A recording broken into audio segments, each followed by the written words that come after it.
Some of the days on the mount, the hot, are permeated with a pure cool beauty that presages October and my freedom in the Indian plateau of Mexico, which will be even purer and cooler. Old dreams I've had of the mountains on the plateau of Mexico, when the skies are filled with clouds like the beards of patriarchs, and indeed I'm the patriarch himself standing in a flowing robe on the green hill of gold. In the Cascades, summer may heat in August, but you get the fall hint, especially on the eastern slope of my hill in the afternoons, away from the burn of the sun, where the air is sharp and mountain-like, and the trees have well withered to a beginning of the end. Then I think of the World Series, the coming of football across America, the cries of a keen Middle Western voice on the scratchy radio.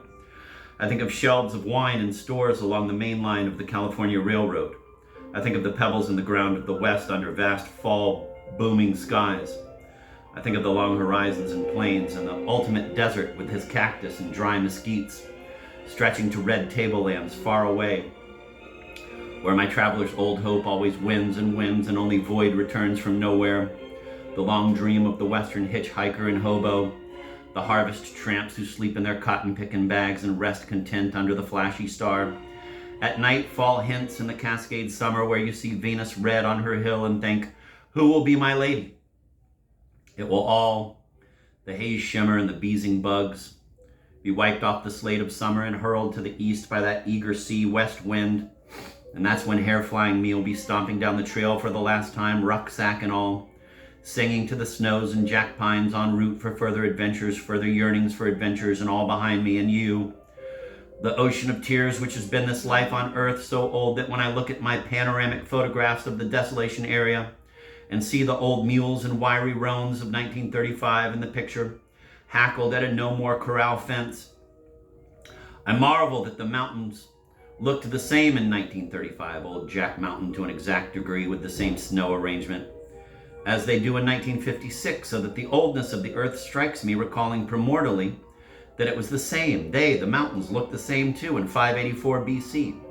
And all that but a sea spray drop. We live too long. So long I will. And jounce down that mountain, highest perfect knowing or no highest perfect knowing, full of glorious ignorant looking to sparkle elsewhere.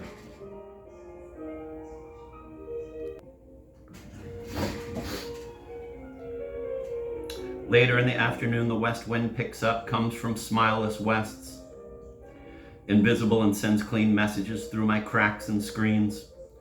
More, let the firs wither more. I want to see the white marvels south. Noumena is what you see with your eyes closed. That immaterial golden ash. Ta, the golden angel. Phenomena is what you see with your eyes open. In my case, the debris of 1,000 hours of the living conception in a mountain shack. There on top of the woodpile, a discarded cowboy book. Ugh, awful. It is full of sentimentality and long-winded comments. Silly dialogue, 16 heroes with double guns to one ineffectual villain whom I'd rather like for his irascibility and clomping boots, the only book that I have thrown away. Above it, sitting on corner of window, a can of Macmillan ring-free oil that I use to keep my kerosene in and to stoke my fires. The firefighters, wizard-like. Vast, dull explosions in my stove that get the coffee boiling. My frying pan hangs from a nail over another cast iron pan. Too big to use, but my used pan keeps dripping dribbles of fat down its back, reminds of streamers of sperm that I scrape off and flood into the wood. Who cares? Then the old stove with the water pan. The perpetual coffee pot pan with the long handle, the teapot seldom used. Then on a little table, the great greasy dishpan with its surrounded accoutrement of steel scrubber, rags, stove rags, wash whirl stick, one mess, with a perpetual puddle of black scummy water under it that I wipe out once a week. Then the shelf of canned goods diminishing slowly and other foods, Tide soap box, with the pretty housewife holding up a Tide box saying, just made for each other. Box of Bisquick left here by the other lookout I never opened. Jar of syrup I don't like, give to an ant colony down the yard. Old jar of peanut butter left here by some lookout, presumably when Truman was president, apparently from the old peanut rot of it. Jar I keep pickled onions in, that turns to smell like hard cider as the afternoon sun works it to rancid wine. Little bottle of kitchen bouquet, gravy juice, good in stews, awful to wash off your fingers. Box of Chef Boyardee's spaghetti dinner. What a joyous name. I picture the Queen Mary docked in New York and chefs going out to hit the town with little berets towards the sparkling lights, or else I picture some sham chef with mustachios singing Italian arias in the kitchen on television cook shows. Pile of enveloped green pea powder soup, good with bacon, good as the Waldorf Astoria and that Jari Wagner first introduced me to that time we hiked and camped at Potrero Meadows. And he dumped frying bacon into the whole soup pot, and it was thick and rich in the smoky night air by the creek. Then a half-used cellophane bag of black-eyed peas, and a bag of rye flour for my muffins and to glue together Johnny cakes. Then a jar of pickles left in 1952 and frozen in the winter so that the pickles are just spicy water husks looking like Mexican green peppers in a jar. My box of cornmeal. Unopened can of Calumet baking powder with the full-headed chief. New unopened can of black pepper. Boxes of Lipton soup left by old Ed and previous lonely fucker up here. Boxes of Lipton soup left by old Ed, the previous lonely fucker up here. Then my jar of pickled beets, ruby dark and red with a few choice onions whitening against the glass. Then my jar of honey, half gone, for hot milk and honey on cold nights when I feel bad or sick.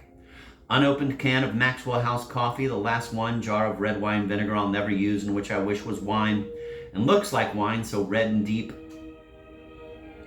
Behind that, new jar of molasses that I drink from the bottle sometimes, mouthfuls of iron. The box of rye crisp, which is dry, sad, concentrated bread for dry, sad mountains. And a row of cans left years ago with frozen and dehydrated asparagus that is so ephemeral to eat it's like sucking water and paler.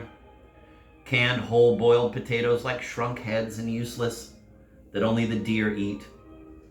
The last 2 cans of Argentine roast beef of an Original 15, very good. When I arrived in the lookout on that cold storming day with Andy and Marty on the horses, I found $30 worth of canned meat and tuna. All good, which in my tightness I'd never have thought to buy. Lumberjack syrup, a big tall can. Also a leftover gift from my delicious flapjacks. Spinach, which, so iron-like, never lost its flavor in its seasons on the shelf. My box full of potatoes and onions, Osiah, wish I had an ice cream soda and a sirloin steak. La vie parisienne. I picture it, a restaurant in Mexico City. I go in and sit at the rich tablecloth, order good white Bordeaux and a filet mignon. For dessert, pastries and strong coffee and a cigar, and stroll down the Boulevard Reforma to interesting darkness. Darknesses of the French movie with the Spanish titles and the sudden booming Mexico newsreel.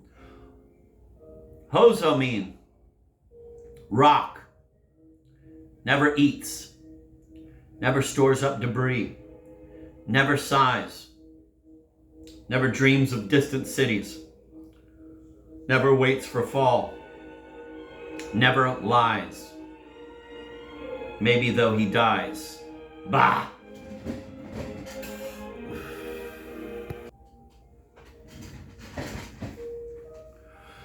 I'm going to reread that last sentence. Hozomin, rock, never eats, never stores up debris, never sighs, never dreams of distant cities, never waits for fall, never lies. Maybe though he dies. Bah! Earth, abode of stones. Every night I still ask the Lord why, and haven't heard a decent answer yet. Remembering that sweet world so bitter to taste. The time when I played Sarah Vaughan's Our Father on my little box in Rocky Mount and the colored maid Lula wept in the kitchen, so I gave it to her so on Sunday mornings in the meadows and pine barrens of North Carolina. Now, emerging from her man's old bare house with the pickaninny porch, you hear the divine Sarah, for thine is the kingdom and the power and the glory forever. Amen. The way her voice breaks into a bell on the of men, of amen. Quivering like a voice should. Bitter? because bugs thrash in mortal agony even on the table, as you'd think, deathless fools that get up and walk off and are reborn like us. Who-man beings, like winged ants, the males who are cast off by the females and go die, how utterly futile they are, the way they climb window panes and just fall off when they get to the top and do it again till they exhausted die.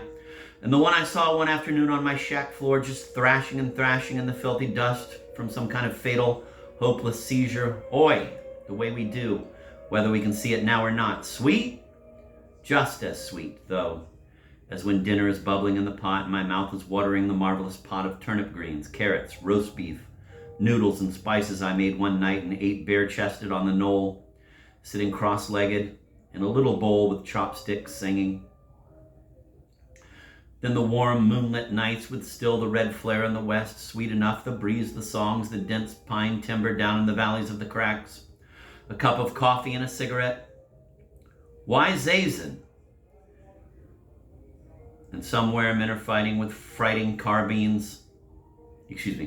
And somewhere men are fighting with frighting carbines, their chests crisscrossed with ammo, their belts weighed down with grenades, thirsty, tired, hungry, scared, insane. It must be that when the Lord thought forth the world, he intended for it to include both me and my sad, disinclined, pain heart, and Bull Hubbard rolling on the floor in laughter at the foolishness of men.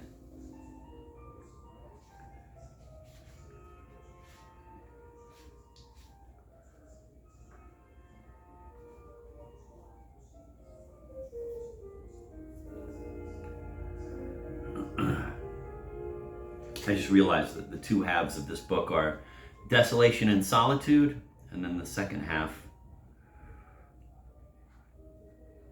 when he goes back to the city, is Desolation in the World.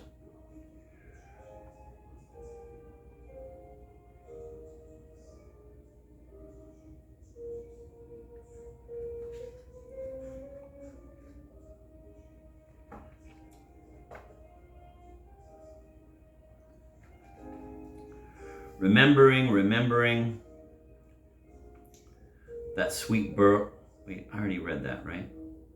Okay.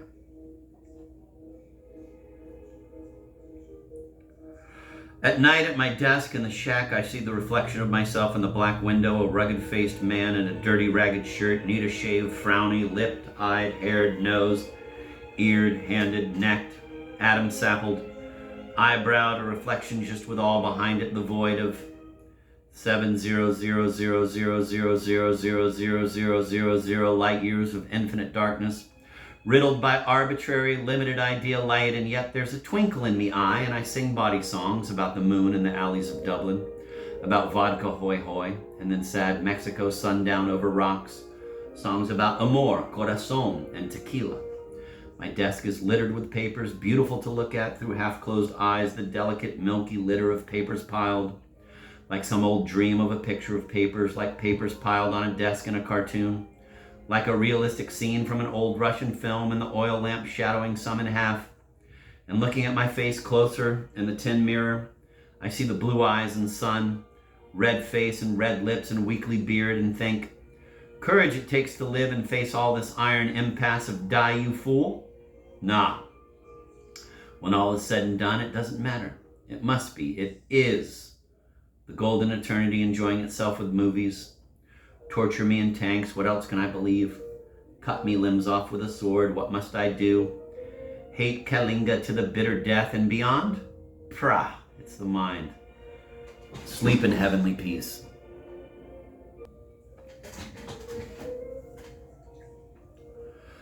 All of a sudden, on an innocent moonlit Tuesday night, I turn on the radio for the bull session and I hear all the excitement about lightning. The ranger has left a message with Pat on Crater Mountain for me to call at once. I do. He says, how is the lightning up there? I say, it's a clear moonlit night up here with a north wind blowing. Well, he says, a little nervous and harassed, I guess you live right. Just then I see a flash to the south. He wants me to call the trail crew at Big Beaver, which I do, no answer. Suddenly the night and the radio is charged with excitement. The flashes on the horizon are like the second to the last stanza of the Diamond Sutra, the diamond cutter of the wise vow. A sinister sound comes out of the heather,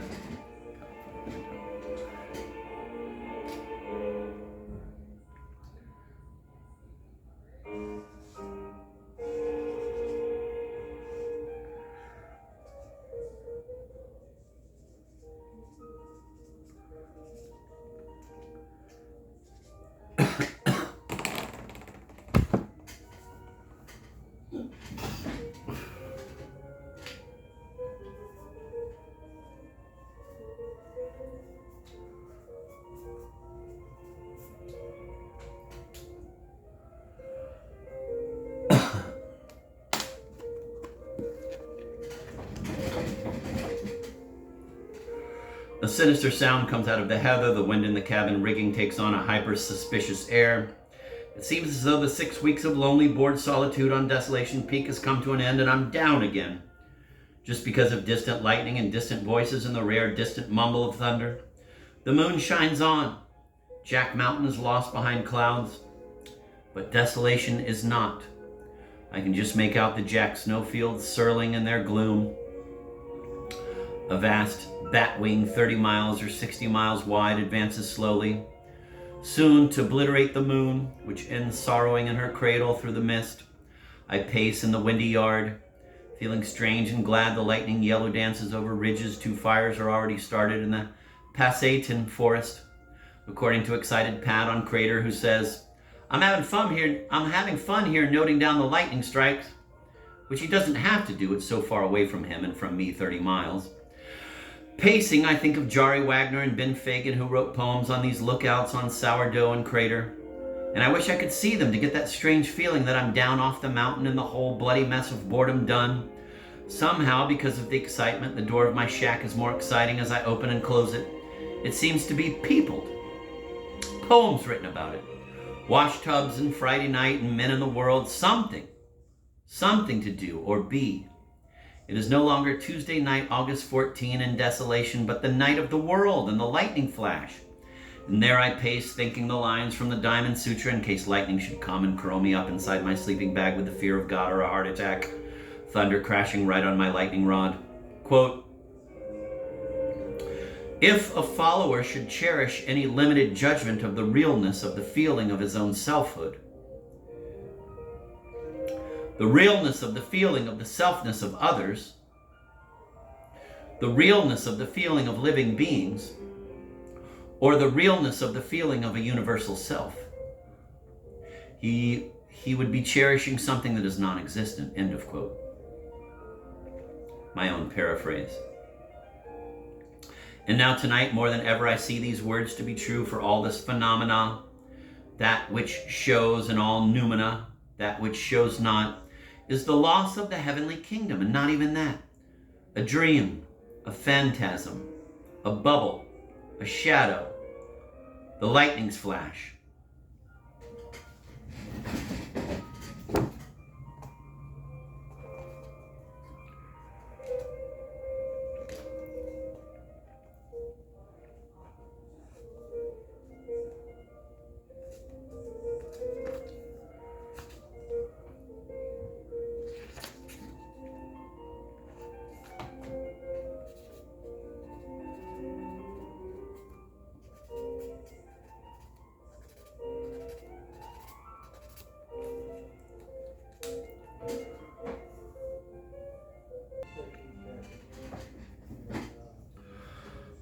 I'll find out and let you know. Whoop, one more. So I'll find out and let you know, how things are.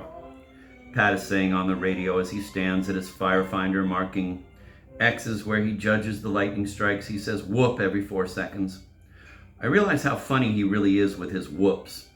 Like Irwin and I with our Captain Oops, who was captain of a crazy ship up the gangplank of which on sailing day all kinds of vampires, zombies, mysterious travelers, and harlequin clowns in disguise did troop on board. And when en route sur le voyage, the ship reaches the end of the world and it's going to plop over, the captain says, oops, a bubble, a shadow, whoop, the lightning flash. Whoop, say people spilling soup. It really is dreadful. But the passer through everything must really feel good about everything that happens, the lucky, exuberant bastard. Cancer is exuberant. So if a lightning bolt disintegrates Jack DeLuos in his desolation, smile. Old Tathagata enjoyed it like an orgasm, and not even that. Unbelievable.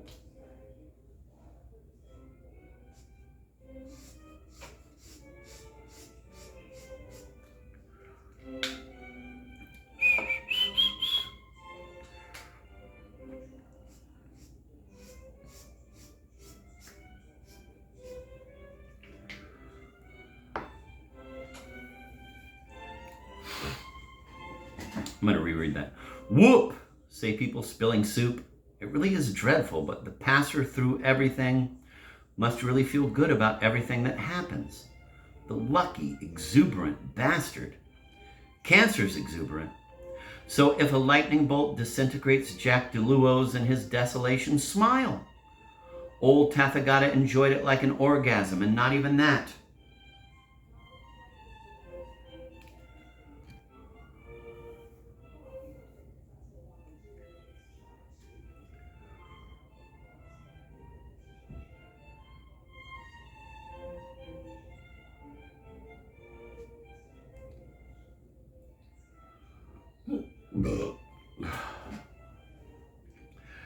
Hiss, hiss, says the wind, bringing dust and lightning nearer.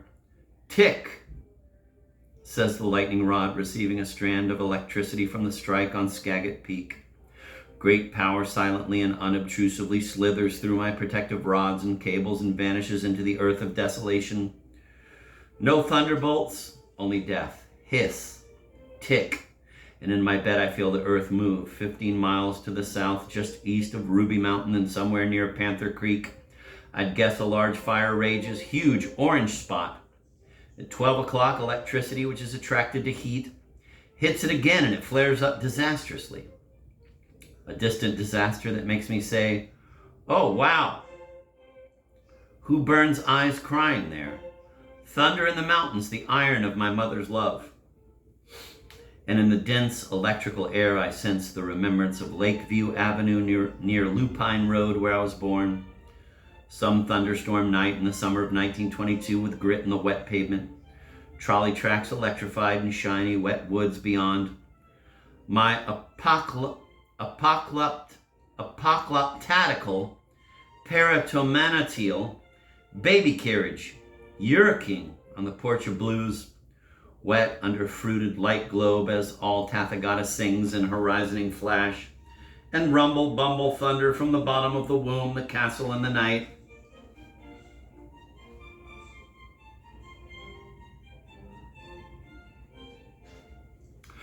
Round about midnight, I've been staring so intently out the window, dark I get hallucinations of fires everywhere and near, 3 of them right in Lightning Creek, phosphorescent orange, faint verticals of ghost fire that come and go. In my swarming electrified eyeballs, the storm keeps lulling, then sweeping around somewhere in the void, and hitting my mount again, so finally I fall asleep. Wake to the patter of rain, gray, with hope, silver holes in the skies to my south. There at 177 degrees, 16 feet, where I saw the big fire, I see a strange brown patch in the general snowy rock showing where the fire raged, and spit it out in the all-night rain. Around lightning and cinnamon, no sign of last night ghost fires.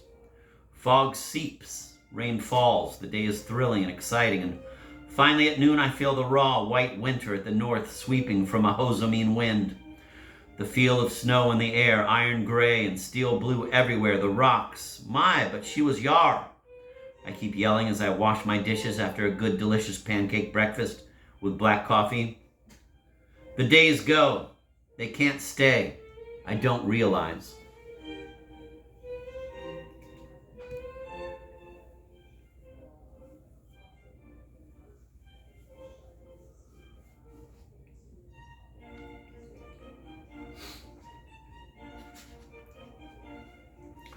I think this, as I draw a ring around August 15th on the calendar and look, it's already 11:30 on the clock, and so the day half over. With a wet rag in the yard, I wipe the summer's dust off my ruined shoes and pace and think. The hinge of the outhouse door is loose.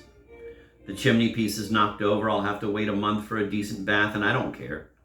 The rain returns. All the fires will lose their tinder. In my dreams, I dream that I have controverted some wish of Cody's wife, Evelyn, concerning their daughter on some sunny barge house in sunny Frisco, and she gives me the dirtiest look in the history of hate and sends me an electrical bolt that sends a wave of shock into my gut, but I'm determined not to be afraid of her and stick by my ideas and go on calmly talking from my chair. It's the same barge where my mother entertained the admirals. It's the same barge where my mother entertained the admirals in an old dream. Poor Evelyn, she hears me agree with Cody that it was silly of her to give the only floor lamp to the bishop. Over her dishes, her heart pounds. poor human hearts pounding everywhere.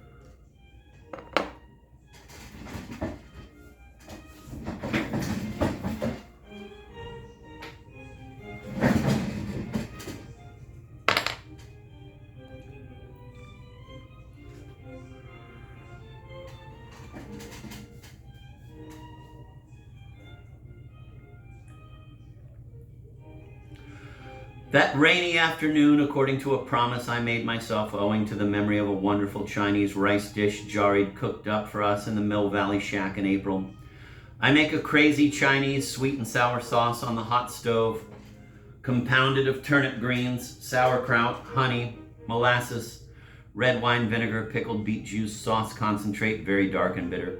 And as it boils on the stove and the little rice pot makes the lid dance, I pace in the yard and say, "Chinese dinner, always very good."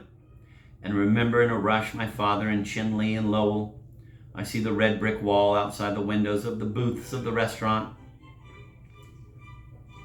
Sent rain, rain of red brick and Chinese dinners unto San Francisco across the lonesome rains of the plains and mountains. I remember raincoats and smiling teeth. It's a vast, inevitable vision with poor, misguided hand of fog, sidewalks, or cities, of cigar smoke and paying at the counter of the way Chinese chefs always scoop up a round ladleful of rice from the big pot and bring the little china bowl up to the inverted ladle and dump in, leaving a round globe of steaming rice that is brought to you in your booth along with those insanely fragrant sauces. Chinese dinner always very good. And I see generations of rain, generations of white rice, generations of red brick walls with the old-fashioned red neon flashing on it like warm compost of brick dust fire. Ah, the sweet, indescribable, verdurous paradise of pale cockatoos and yawking mongrels and old Zen nuts with staffs and flamingos of Cathay that you see on their marvelous Ming vases and those of other duller dynasties. Rice, steaming, the smell of it so rich and woody. The look of it as pure as driven Lake Valley clouds on a day like this one of the Chinese dinner, when wind pusheth them rilling and milkying over stands of young fir, towards raw, wet rock.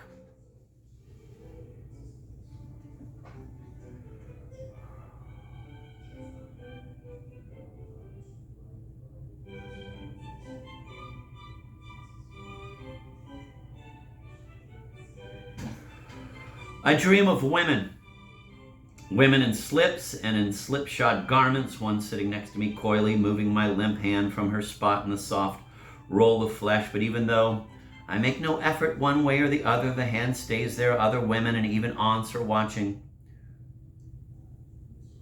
At one point, that awful, haughty bitch who was my wife is walking away from me to the toilet, sniffy, saying something nasty. I look at her slim ass.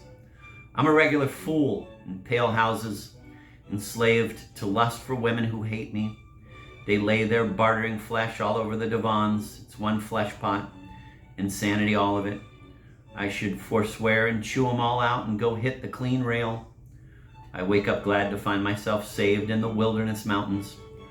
For that lumpy roll flesh with the juicy hole, I'd sit through eternities of horror in gray rooms illuminated by a gray sun, with cops and alamoners at the door and the jail beyond. It's a bleeding comedy.